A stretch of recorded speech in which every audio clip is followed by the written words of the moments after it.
시간은 교과서 94쪽 분수의 뺄셈 첫 번째 공부를 해보도록 하겠습니다. 설탕 4분의 3컵에서 2분의 1컵을 사용하고 남은 설탕의 양이 얼마나 될지 알아봅시다. 설탕을 4분의 3컵 가지고 있었는데 쌀과자를 만들기 위해 2분의 1컵을 사용했어요. 그러면 4분의 3에서 2분의 1을 빼주면 되겠죠? 그림으로 먼저 확인을 해보도록 하겠습니다.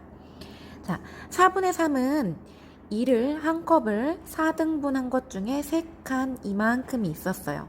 그 중에 2분의 1컵만큼 우리가 사용을 할 건데요.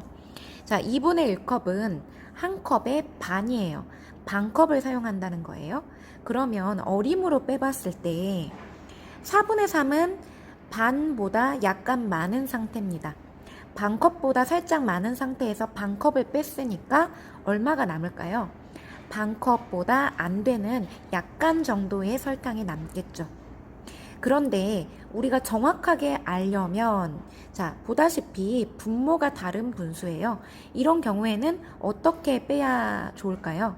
지난 시간에 우리 배웠던 걸 활용을 해보자면 분모를 같게 만들어줘야겠죠. 자, 뭘 하면 되겠죠? 통분을 하면 되겠죠. 통분을 해서 분모를 같게 만들어주면 지난번 분수의 덧셈 하듯이 분수의 뺄셈도 할 수 있겠습니다. 자, 그러면 한번 해보겠습니다. 먼저 그림을 통해서 통분을 해볼 거예요. 4분의 3을 표시를 해줄 거예요. 4등분한 것 중에 3칸. 자, 이거를 2분의 1. 자, 2분의 1을 4등분한 걸로 똑같이 맞춰줄 거예요. 그러면 2분의 1은 4등분한 것 중에서 2칸을 의미하죠. 4분의 2로 바꿔준 거예요. 이렇게 분모를 똑같게 만들어준 다음에 이제 빼면 되겠죠. 자, 3칸 중에서 2칸을 빼면 몇 칸이 남을까요? 한 칸이 남죠. 자, 그러면 얼마인가요? 4분의 1입니다. 자, 이렇게 우리가 계산을 했어요. 분모를 통분을 한 다음에 빼줬어요. 자, 분모를 통분해서 이렇게 4분의 3 빼기 4분의 1을 할 때는 어떻게 계산하죠? 분모가 같기 때문에 분모는 몇 등분 했는지를 알려주는 기준일 뿐이죠. 표시를 해주는 것 뿐이에요. 그래서 4등분 했다라는 거 표시만 해주면 돼요. 그대로 4라고 쓰고 실제 개수 3칸에서 2칸을 뺐기 때문에 분자끼리 빼주면 됩니다. 3 빼기 2 해서 1 이런 식으로 계산을 하면 되죠.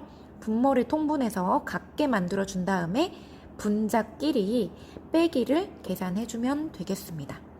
자, 그러면 같은 방법으로 다른 문제 한번 풀어볼게요. 5분의 4에서 2분의 1을 뺄 건데 보다시피 분모가 달라요. 맞춰줄 겁니다. 뭘로 맞춰주냐면 10으로 맞춰줄 거예요. 이렇게 10등분을 했을 때는 5분의 4는 몇으로 바뀌냐면 10분의 8로 바뀌죠. 그림을 통해서도 알 수 있어요. 우선 그림을 통해서 2분의 1도 바꿔볼게요. 10등분 했을 때는 5칸으로 바뀌어요. 자, 이렇게 10분의 8에서 10분의 5를 뺍니다. 자, 이만큼을 빼니까 몇 칸이 남아요? 3칸이 남죠? 10분의 3 이렇게 그림을 통해서도 알 수 있고요. 아니면 우리가 통분할 줄 아니까요. 자, 왼쪽 거는 2배가 됐으니까 분자도 2배를 해서 10분의 8로 바꿔주고 오른쪽은 분모에 5배를 했으니까 분자도 5배를 해서 10분의 5로 바꾼 다음에 분모는 그대로 쓰고 분자를 8에서 5 빼는 거예요. 그러면 10분의 3 이렇게 계산으로도 풀 수 있습니다. 자, 4번 문제입니다. 4분의 3 빼기 6분의 1을 이제 통분해서 빼줄 건데 두 가지 방법이 나와요. 자, 어떤 방법이 있느냐?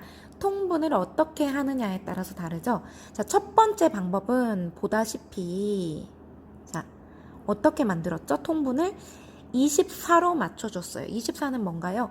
4, 6에 24. 분모의 곱으로 공통 분모를 맞춰준 거예요.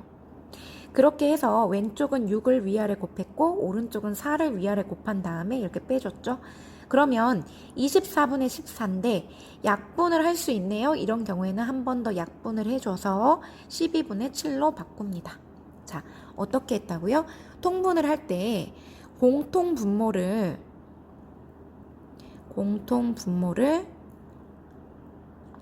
분모의 곱으로 만들어서 통분한 후 한 뒤에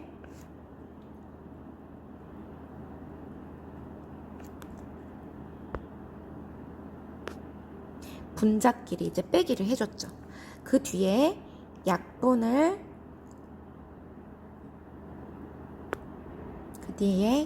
할 수 있으면 약분까지 해줍니다. 이런 식으로 통분을 하기는 하는데 이번 방법 1번은 공통분모를 분모의 곱으로 통분을 한 다음에 빼기를 해준 상황이에요.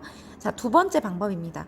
보다시피 이번에는 12로 통분을 했어요. 자, 4와 6에 뭔가요? 이게 자, 이렇게 2 곱하기 2 곱하기 3을 하면 12 최소 공배수를 공통 분모로 만들어준 경우예요. 자, 최소 공배수로 만들어줬기 때문에 보다시피 12분의 7로 9 빼기 2에서 계산을 한 다음에 약분을 굳이 해줄 필요가 없어요.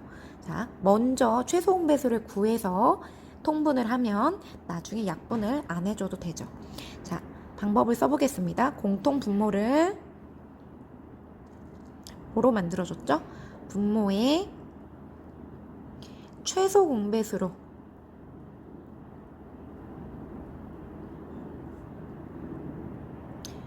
통분한 뒤에 분모는 그대로 두고 분모 그대로 뒀다라는 말도 써도 됩니다. 분자끼리 빼주죠. 빼준다. 분모는 그대로 써줘야 됩니다. 분모는 그대로. 아니면 뭐 분수에 뺄셈을 해준다 이렇게 해도 상관이 없겠죠. 어차피 분모가 같은 분수의 덧셈과 뺄셈은 여러분이 4학년 때 배웠었기 때문이에요. 자, 두 가지 방법을 비교해 보겠습니다. 자, 두 가지 방법의 차이는 자, 첫 번째는 분모의 곱이기 때문에 바로 곱해주면 돼요. 하지만 나중에 한번 약분을 해줘야 되죠. 두 번째 방법은 먼저 최소 공배수를 구하는 이런 절차를 한번 해줘야 되지만 나중에 약분을 해줄 필요가 없어요. 그래서 보통 방법 두 번째로 하면 나중에 약분을 안 해줘도 되니까 편하죠. 숫자가 간단할 경우에는 분모의 곱으로 바로 계산해도 괜찮고요. 좀 숫자가 클 때는 2번 방법처럼 최소 공배수로 통분한 다음에 분수의 뺄셈을 계산해 주는 게 좀 더 좋습니다. 자, 5번 문제 풀면서 마지막으로 정리해 볼게요. 땅콩 가루가 8분의 7컵 있었습니다. 땅콩 과자 1개를 만드는데 사용하고 남은 땅콩 가루가 6분의 1컵입니다. 1개를 만드는데 사용한 땅콩 가루의 양을 구해봅시다. 8분의 7에서 얼마를 사용했더니 6분의 1이 나왔다는 소리예요. 그러면 우리가 네모를 구하려면 8분의 7에서 6분의 1을 빼면 우리가 네모를 구할 수 있겠죠. 자, 이제 빼보겠습니다. 두 가지 방법이 있죠. 분모의 곱으로 할 수도 있고 최소 공배수로 공통 분모를 만들 수 있어요. 두 가지 다 해보겠습니다. 분모의 곱으로 한다면 86에 48로 맞춰주는 거예요. 자, 왼쪽은 6배 됐으니까 위에도 6배에서 76에 42. 자, 오른쪽은 8배 했으니 위에도 8배에서 8. 자, 분모가 같아졌으니까 이제 그대로 쓰고 분자끼리만 빼주면 되죠. 34입니다. 자, 분모의 곱으로 통분을 했을 경우에는 약분을 해야 되는 경우가 있죠. 자, 약분을 해볼게요. 2로 나누면 24고 17입니다. 24분의 17이 돼요. 아니면 8과 6의 최소 공배수로 계산을 해도 되죠. 최소 공배수를 구하면 24가 나오는데 24로 맞춰볼게요. 왼쪽은 3배 했으니 위에도 3배해서 21. 오른쪽은 4배가 됐으니 위에도 4배를 해서 4가 됩니다. 이러면 24분의 21에서 4를 빼면 17. 약분을 굳이 안 해도 되죠. 자, 결국 우리가 땅콩 과자 1개 만드는데 사용한 땅콩 가루의 양은 24분의 17컵이었습니다. 자, 오늘 한 분수의 뺄셈 첫 번째는 분수의 덧셈 첫 번째와 같아요. 진분수의 뺄셈이었습니다. 자, 분모가 다르기 때문에 어떻게 하면 되죠? 통분을 해서 분모를 같게 만들어주면 돼요. 이때 통분하는 방법은 공통 분모를 분모의 곱으로 하느냐 아니면 최소 공배수로 하느냐에 따라서 두 가지 방법이 나오죠. 이렇게 통분을 한 다음에 그 다음에 분모는 그대로 두고 분자끼리 이제 뺄셈 계산을 해주면 됩니다. 분모의 곱을 통해서 했을 경우에는 약분을 해야 되는 경우도 있다는 거 잊지 마세요. 자, 이제 수학 익힘책 문제를 풀면서 배운 내용을 한번 확인해 보도록 하겠습니다. 수고하셨습니다.